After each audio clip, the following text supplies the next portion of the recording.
let's talk about journaling. If you're new to journaling, you might wonder, where do I begin from? I wouldn't know what to write in this journal. As we seen yesterday and the day before and the day before that, there are many benefits to journaling. So I'm gonna try and give you some suggestions on how to start this wonderful journaling adventure.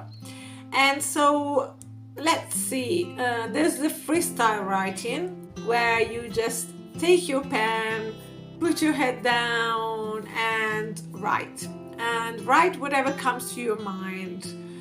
It's a very, very good way of emptying your mind from chaos, from worries, from whatever you might want to write, even good things that happen to you that day.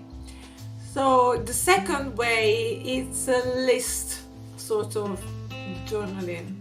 And here you can make all sorts of lists. And it's nice to make positive lists to do, which could be, the travels that I would love to do, but I still haven't had the chance to do it.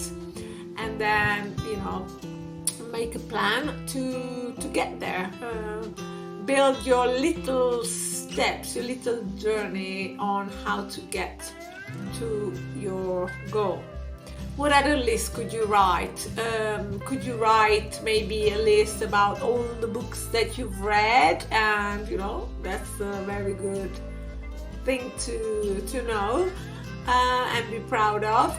Or maybe all the books that you still want to read, and so you have a list handy next time you're on Amazon maybe. And then you could write a list about all the new restaurants that you would love to try, and all sorts of lists, really. I mean, you can think of so many lists, right? The thing is that it's good to have all these lists, but also it would be really nice, if you care about these items in the list, to actually plan and, as I said, make steps to reach that goal that you want to reach. What other ways there are to write in a journal? For example, there's the reflection of the day.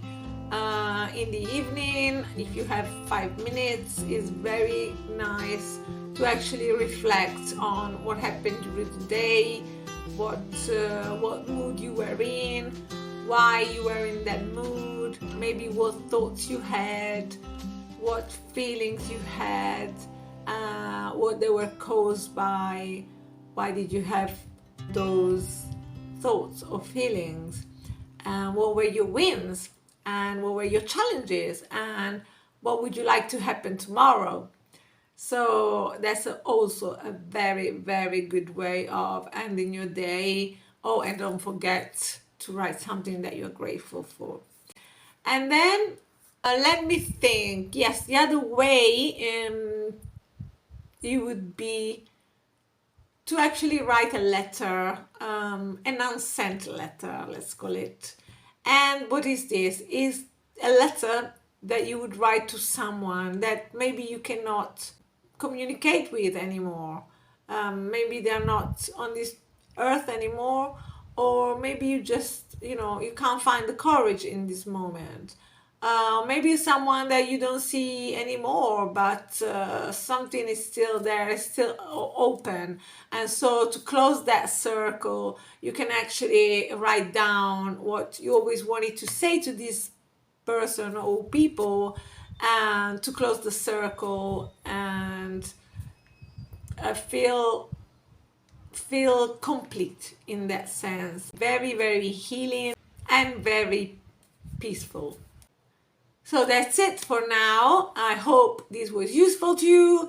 And if you have any questions, come and see me in my profile, and I will be really happy to assist you if I can. So take care of yourselves, and bye.